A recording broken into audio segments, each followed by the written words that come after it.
Hello my dear student, welcome to exam फैंसिया। जय हिंद। आप सभी को सत सत नमन। हर तरफ है उजाला, फिर भी देखो त्रास की। हर तरफ है उजाला, फिर भी देखो त्रासदी। इसका अर्थ ये हुआ कि चारों तरफ सब कुछ अच्छा है, सारे जीव अच्छे से विचरण कर रहे हैं। किंतु मनुष्य फिर भी देखो त्रासदी। मनुष्य के संदर्भ में देखें तो ये त्रासदी है। कोरोना काल एक त्रासदी है। हर तरफ है उजाला, फिर भी देखो त्रासदी। यह नहीं वह नहीं, यह नहीं वह नहीं। बहुत लोग बहुत सा कारण बता रहे हैं, यह कारण वह कारण, यह नहीं वह नहीं। हे मनुष्य, परिणाम तेरे प्यास दी, परिणाम तेरे प्यास दी। ये जो कोरोना है इसका कारण कुछ नहीं, ये मनुष्य का खुद प्यास है, मनुष्य की लालसा है, मनुष्य ने जो किया है अपने उपभोग के लिए। हर तरफ है उजाला, फिर भी देखो त्रासदी। यह नहीं वह नहीं, मनुष्य यह परिणाम तेरे प्यास दी। इस वीडियो में हम लोग एक्ट 1986, अब इस एक्ट के बारे में इतनी समझ केवल विकसित करनी है कि 1972 के बाद 86 आते आते सरकार को महसूस होने लगा कि सरकार के पास इतने अधिकार होने चाहिए कि वो पर्यावरण संदर्भ में कोई भी कदम उठा सके। क्या पर्यावरण के संदर्भ में कोई भी कदम उठा सके? पहला ये पॉइंट होना चाहिए दिमाग में कि 1986 आते आते सरकार को ये आभास होने लगा कि सरकार के पास इतनी शक्ति होनी चाहिए कि वो कोई भी कदम उठा सके पर्यावरण के संदर्भ में। क्या पर्यावरण के संदर्भ में कोई कदम उठा सके। दूसरा समझिए इसके पीछे कि ऐसा कानून चाहिए कि वह कानून किसी अन्य कानून को क्या कर दे, पिछाड़ दे या सुपरसीड कर दे, या वो जब कानून लागू हो तो सारे कानून पीछे हो जाए। क्या वह जब कानून लागू हो तो सारे कानून पीछे हो जाए। तो दो कंसेप्ट इसके पीछे है, या दो समझ कह सकते हैं इसके पीछे है। पहली समझिए कि सरकार को ये महसूस हुआ 1986 आते आते कि सरकार के पास ऐसी शक्ति होनी चाहिए कि वो पर्यावरण संदर्भ में कोई भी कदम उठा सके। और दूसरा, सरकार के पास ऐसा कानून होना चाहिए जिस कानून के आगे सभी कानून क्या पड़ जाएं, फीके पड़ जाएं। ठीक। अब इस कानून के द्वारा सरकार को यह क्या मिलता है, अधिकार मिलता है कि पर्यावरण के संदर्भ में, क्या पर्यावरण के संदर्भ में सरकार कोई भी कदम उठा सकती है। क्या पर्यावरण के संदर्भ में कोई भी कदम उठा सकती है। जैसे उद्योग को बंद कर दो, क्या उद्योग को बंद कर दो, सरकार इसके अंतर्गत उठा सकती है। दिल्ली में यह सामान बिक्री नहीं होगी, सरकार इसके अंतर्गत कदम उठा सकती है। क्या सरकार इसके अंतर्गत कदम उठा सकती है। पूरे गांव में कोई विशेष प्रकार नदी है, वहां से पानी लोग पी रहे हैं, मना कर सकती है सरकार, आप पानी नहीं पी सकते हैं, वहां का परीक्षण होगा तब आप पानी पिएंगे। यानी इस कानून के अंतर्गत सरकार को अल्ट्रा पावर दे दिया गया, सरकार कुछ भी कर सकती है। ठीक है। दूसरा पॉइंट, सुप्रीमेसी। इस कानून में सुप्रीमेसी को स्थापित किया गया, या इस कानून के द्वारा क्या सुप्रीमेसी स्थापित किया जाता है। सुप्रीमेसी मतलब ये कि जब ये कानून लागू होगा तो सारे कानून पीछे हो जाएंगे। क्या सारे कानून क्या हो जाएंगे, छोटे दर्जे के हो जाएंगे, यही कानून हर समय आगे रहेगा। इतना आपको इस कानून के बारे में, इस एक्ट के बारे में समझ में आया। तटीय नियंत्रण जोन या नियम कह सकते हैं, कानून नहीं, नियम। कानून भी कह सकते हैं, सरकार ने निकाला, एक्ट नहीं है लेकिन कानून है। तटीय जोन कह सकते हैं।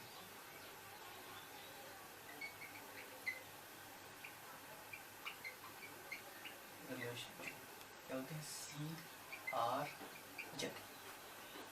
अब मैंने इससे पहले एक वीडियो में बाई फॉल्ट कहा था कि ये जो जोन है ये 1993 में आया था, ठीक है, वो गलती से हुआ था, वो आप सुधार कर सकते हैं। ये 1991 में सबसे पहले आया। क्या 1991 में, ये 1991 में आया, ठीक। अब इसके पीछे क्या इसके पीछे क्या समझ आपकी होनी चाहिए? जलवायु परिवर्तन का प्रभाव 1991 से दिखने लगा, या उससे पहले भी कह सकते हैं दिखने लगा। अब जो ये अपना जो इनक्रेडिबल इंडिया है, ये तट जो है ये सब क्या है, समुद्र है यहाँ पर। अब चक्रवात का जो क्या चक्रवात अधिक से अधिक आने लगे। क्या चक्रवात अधिक से अधिक आने लगे। अब चक्रवात अधिक से अधिक आने लगे, हवा अधिक से अधिक चलने लगी जलवायु परिवर्तन के कारण, तो तटीय क्या हो गए, तटीय जो क्षेत्र हैं वो ज्यादा क्या हो गए, सुभेद हो गए। क्या सुभेद हो गए। आप देखेंगे पश्चिम में कभी तूफान नहीं आता था, लेकिन चक्रवात नहीं आता था, लेकिन अब लगभग हर साल ये यहाँ पर चक्रवात देखने को मिलता है, कोई ना कोई चक्रवात आएगा। तो पहला रीजन ये हुआ कि चक्रवात की क्या हुआ, आप कह सकते हैं फ्रीक्वेंसी में बढ़ोतरी हुई। क्या आपदा, चक्रवात को अगर एक आपदा माने तो ऐसी आपदा की फ्रीक्वेंसी में बढ़ोतरी हुई, जिससे तटीय क्षेत्र क्या हुए और अधिक सुभेद हो गए। पहली समझ ये आपको विकसित करनी है। दूसरी समझ, भारत क्या विकास की गति पर चल रहा है। क्या विकास की गति पर चल रहा है। अब विकास प्राप्त करने के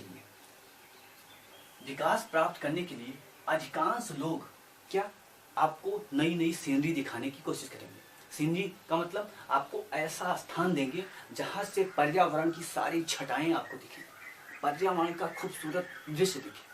लेकिन ये खूबसूरत दृश्य जो आप देखेंगे वो पर्यावरण के किस पर एवज में देखेंगे, पर्यावरण को नुकसान करके देखेंगे। तो यानी कि ऐसे क्षेत्रों में निर्माण कार्य बहुत तेजी से होने लगा, जो पर्यावरण के दृश्य से सुभेद थे। क्या पर्यावरण के दृश्य से सुभेद थे, और वहां पर निर्माण होने लगा। क्या अधिक से अधिक निर्माण होने लगा, या कह सकते हैं अतिक्रमण होने लगा।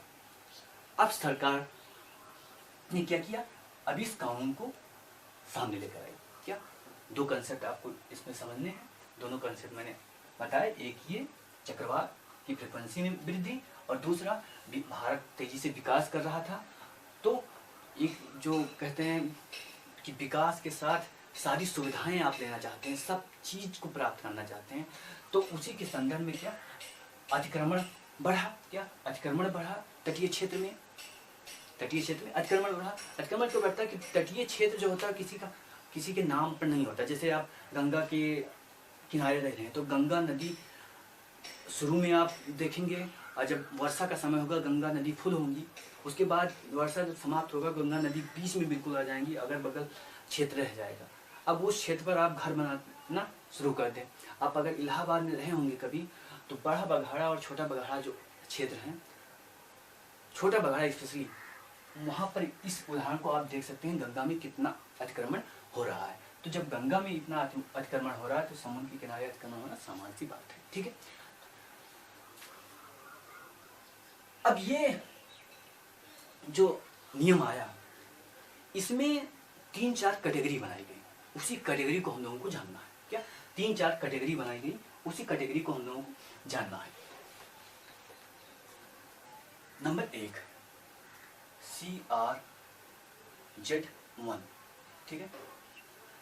अब यह जो जोन है, क्या यह जो जोन है, इस जोन को पारिस्थितिकी संवेदनशील जोन कहा जाता है। क्या पारिस्थितिकी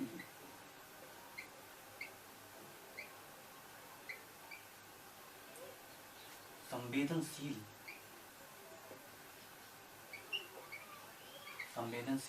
ये क्वेश्चन पूछा जा सकता है। जोन, इकोलॉजिकल सेंसिटिव जोन, किसको, पहले को। अब इस जोन में आप कोई भी काम नहीं कर सकते। क्या?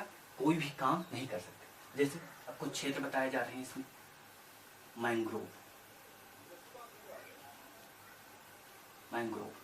अब मैंग्रोव वन के 50 मीटर के बाद ही आप काम कर सकते हैं। जैसे ये मैंग्रोव वन है यहाँ तक, तो 50 मीटर आपको और छोड़ना होगा, तब इधर आप काम कर सकते हैं। 50 मीटर उधर काम नहीं होगा, 50 मीटर हर समय पड़ा रहेगा। यानी कि मैंग्रोव क्षेत्र में आप, और वो कैसा क्षेत्र है, पारिस्थितिकीय संवेदनशील जोन है, वहाँ आप कार्य नहीं कर सकते, यानी कि निर्माण कार्य नहीं कर सकते। ऐसे एग्जाम्पल मैं आपको बता रहा हूँ। कोरल भी इसी तरह का है। और मार्श भूमि, क्या? मार्श भूमि यानी कि दलदली भूमि, जिसे वेटलैंड बोलते हैं, और जिसका इम्पोर्टेंस अधिक हो, दलदली भूमि। और क्या हो सकते हैं? राष्ट्रीय पार्क। क्या? राष्ट्रीय पार्क,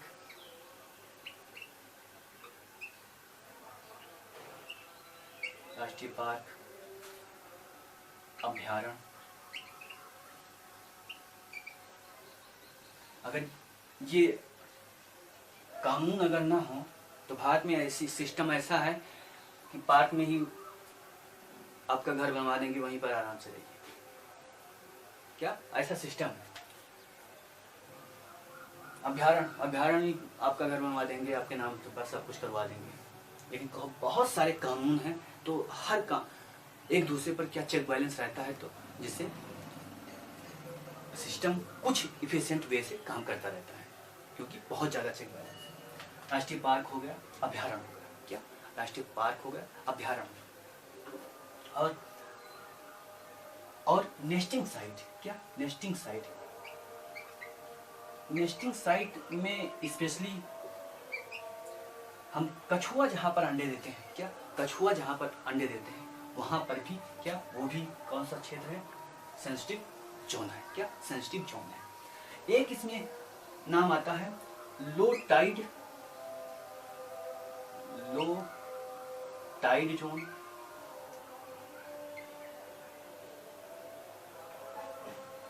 लो टाइड तथा हाई टाइड। हाई टाइड के मध्य भी काम नहीं होगा। क्या? कोई भी निर्माण कार्य नहीं होगा। अब लो टाइड और हाई टाइड क्या है, एक बार आप यहाँ पर समझ लीजिए। ये है, इधर आपका समुद्र, ठीक है, समुद्र आपका। अब जब ज्वार आता है, क्या? ज्वार जब आता है तो जल यहाँ पर आ जाता है। क्या? जल यहाँ पर आ जाता है, ठीक। और जब नहीं आता है तो यहाँ पर रहता है। क्या? यहाँ पर है। यानी अब इस बीच में आप कोई काम करेंगे तो क्या होगा? नुकसान ही होगा ना। तो यही लो टाइड यहाँ पर, हाई टाइड यहाँ पर, इसके ये मध्य वाला जो क्षेत्र है यहाँ पर कोई कार्य नहीं होगा। और कोई पुरातात्विक धरोहर, क्या? पुरातात्विक राष्ट्रीय धरोहर हो, उसको जाके आप वहाँ पर कोई विनिर्माण कार्य नहीं कर सकते। इतना इसमें CRZ1 में है। तो इसको सामान्य रूप से आपको जानना है, क्योंकि प्री में ये सामान्यतः क्वेश्चन पूछ लिया जाता है। क्या? पूछ लिया जाता है। अब दूसरा जो CRZ2 है, इस एरिया को कहते हैं बिल्ट अप एरिया। क्या? Built up area, built up area, यानी इसको कह सकते हैं निर्माणाधीन या निर्माण करने योग्य क्षेत्र, ऐसे कह सकते हैं। या बिल्ट अप एरिया आप लिख सकते हैं देवनागरी में। इसके अंतर्गत मतलब ये जो एरिया है, इसमें आप क्या कर सकते हैं? तट तक विकास कहाँ तक कर सकते हैं? तट तक कर सकते हैं इस एरिया के अंतर्गत, ठीक है। यानी कि विकास कार्य आप कर सकते हैं, विकास कार्य कर सकते हैं, ठीक है। इसे बिल्टअप एरिया कहा जाता है। तो ये क्वेश्चन पूछा जा सकता है, बिल्टअप एरिया और इकोलॉजिकल सेंसिटिव जोन। ठीक है। तीसरा जो CRZ है, इसको बोलते हैं रूरल एरिया। क्या? रूरल एरिया यानी ग्रामीण क्षेत्र। CRZ जो है उसको क्या बोलेंगे? ग्रामीण क्षेत्र। इसके बारे में इतना है जाना। और अगला CRZ4 है जो है ये जल क्षेत्र है। क्या? जल क्षेत्र। ठीक है।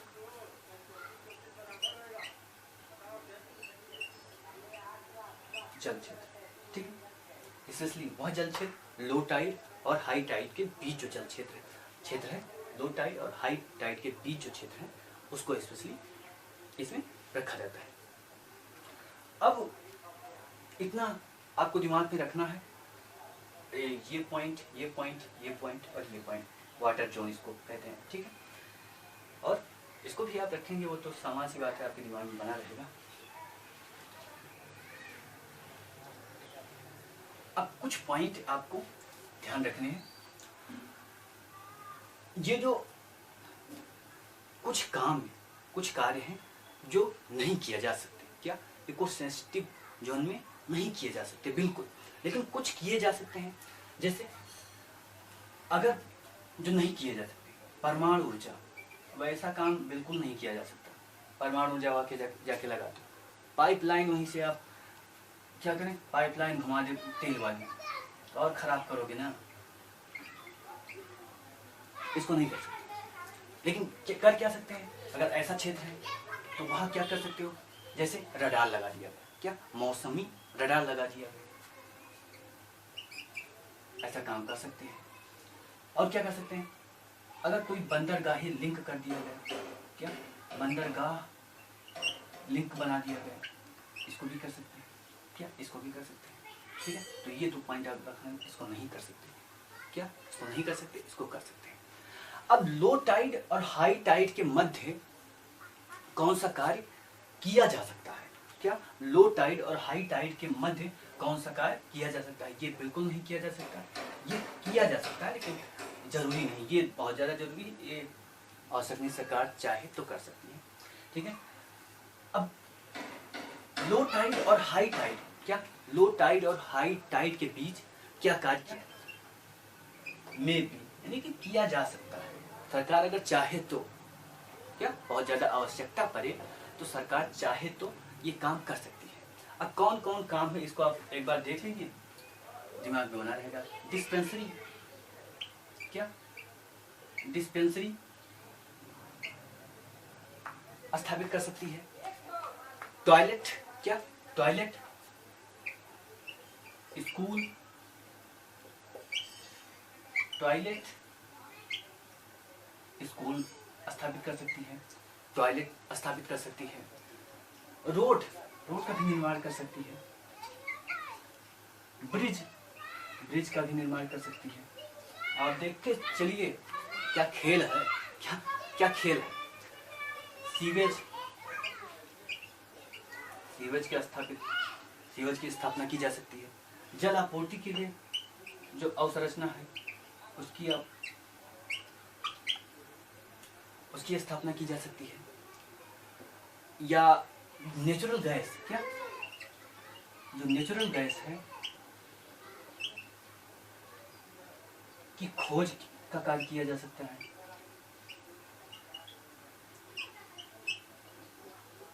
नेचुरल गैस की खोज का काम किया जा सकता है। साल्ट हार्वेस्टिंग, क्या? साल्ट हार्वेस्टिंग यानी कि नमक की कृषि आप कह सकते हैं। नमक को जब निकाला जाता है, साल्ट हार्वेस्टिंग किया जा सकता है लो टाइड और हाई टाइड के मध्य। अब सामान्य सा क्वेश्चन उठता है, स्टोरेज। हाँ, स्टोरेज वहाँ बनाया जा सकता है फूड के लिए, स्पेशली केवल स्टोरेज अगर बनाया जाएगा तो फूड के लिए बनाया जाएगा।